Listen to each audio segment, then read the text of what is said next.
In an interview held by the American press with India's Prime Minister Narendra Modi, when he was asked by an American journalist, there is a mass number of killings and violations in IOK.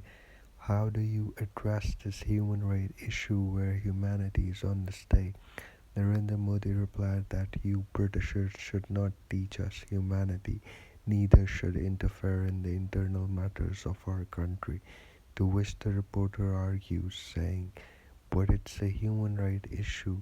Unfortunately, this statement was not understood by the Indian Prime Minister. I think the interview was held during Khan's time when Khan went on to meet with Trump. There, he must have also talked about the Kashmir matter. Trump told Modi that Khan wants such adjustments with Kashmir. Soon after that happens, Khan is back in Pakistan and Modi commissions another thousands of soldiers in IOK and puts people there under curfew. Maybe this negotiation of Khan through Trump with Modi triggered Modi of Khan anticipating to regain back the land of Kashmir. It was when Modi put a huge mass under curfew.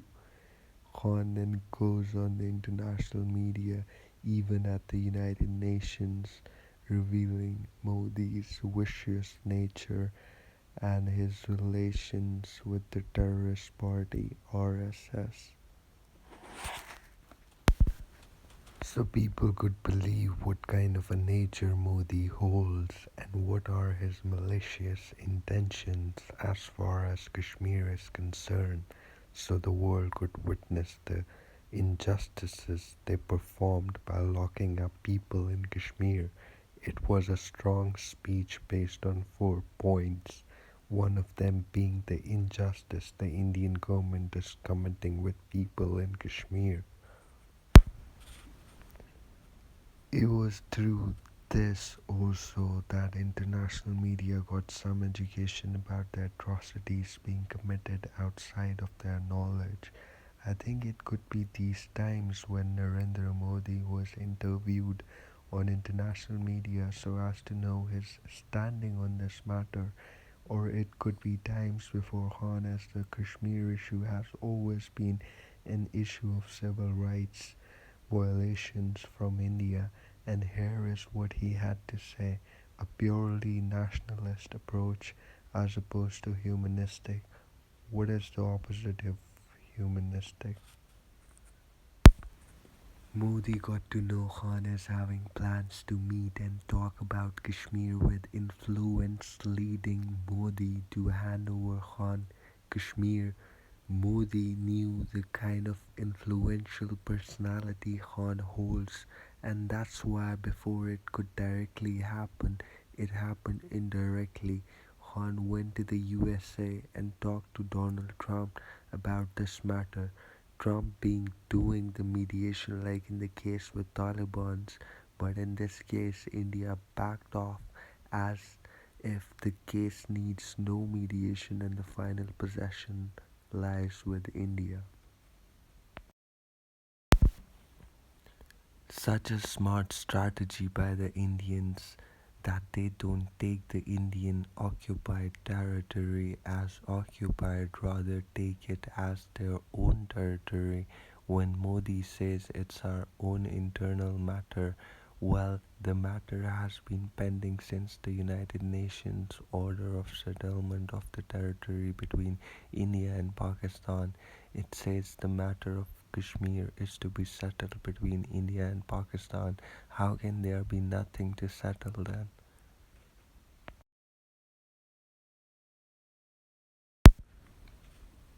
That's the thing. There is a dispute to settle, but if the Indian approach takes it as a dispute, then they have to win Kashmir from Pakistan. But if they don't take it as a dispute of place, rather keep it as their own place, their own matter, then they have changed the dispute to a no dispute, and that's quite smart. But not enough for the United Nations. It has it has been clearly written in the UN agreement that the matter of place, the possession of Kashmir, is to be decided between two countries, India and Pakistan, and in no way it is the possession of one country until it is decided which country it will go to.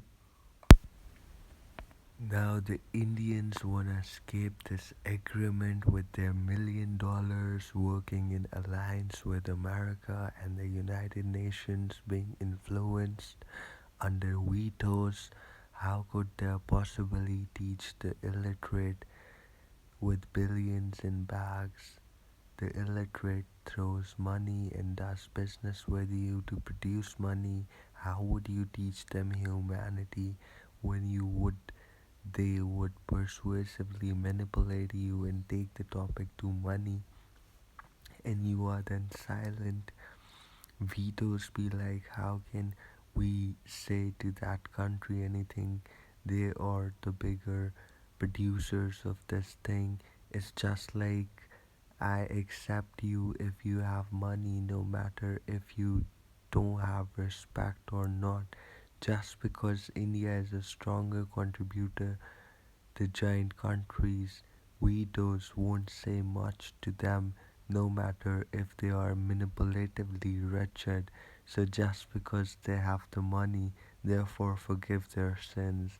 Allow those sins because they are fulfilling us with money.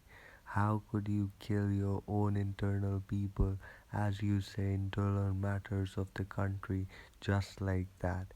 It just shows that maybe they are not your people. They are chanting for Pakistan in their places. Maybe they are our people, and that's just you don't want to accept, as you will lose the occupied territory captured by the Maharajas. And you don't want to lose it because dear life lives there, yet you want to keep on shedding blood. Why? Because they chant Pakistan's name. Think why they do so. Maybe they are our part and want to be with us. They are aware of the United Nations agreement. They wait for the day when India Pakistan would sit and we would go in the favor of Pakistan upon our free will.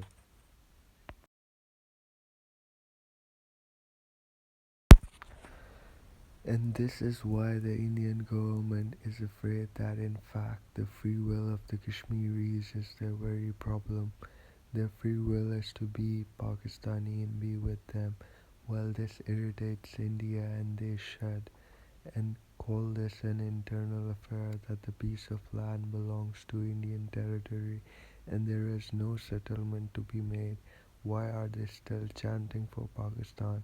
The answer is the Indians have fed the Indian minds with that the IOK is ours, while the Pakistanis are fed with woods in contrast that the IOK belongs to Pakistan. Yes, it did belong to Pakistan until it was captured by a Hindu Maharaja, and the place there was known then to be the Indian occupied Kashmir. This happened due to the formation of the Pakistan army at the time of Muhammad Ali Jinnah, when the army couldn't take orders from Jinnah perfectly, and the Maharajas was successful in capturing that area. Jinnah then goes on to the United Nations for this address of what just went with Maharajas taking over and the army being passive. The United Nations decided to take this matter forward for settlements in future. Which country amongst the two would have it? Of course, the one whose it is, and it's of Pakistan. And then the India says it's ours and continues with their barbarism.